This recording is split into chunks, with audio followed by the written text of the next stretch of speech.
கன்னியாகுமரி மாவட்டம் மித்திரவிளை அருகே கிராத்தூர் பகுதியைச் சேர்ந்த ராணுவ வீரர் ஜெர்பின் ஜெயக்குமார்.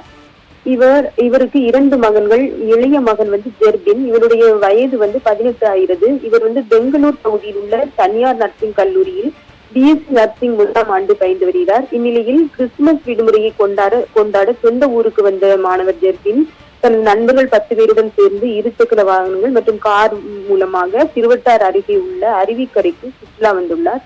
தொடர்ந்து பரளி ஆற்றில் பாறைகள் சூழ்ந்த பகுதியில் நண்பர்களுடன் குளித்துக் கொண்டிருந்த மாணவன் ஜெர்பின் திடீரென அந்த பரளியாறு பகுதியில் காணப்படக்கூடிய நெடும்போக்கு எனப்படும் ஆழமான பகுதியில் சென்று குளித்துள்ளார்.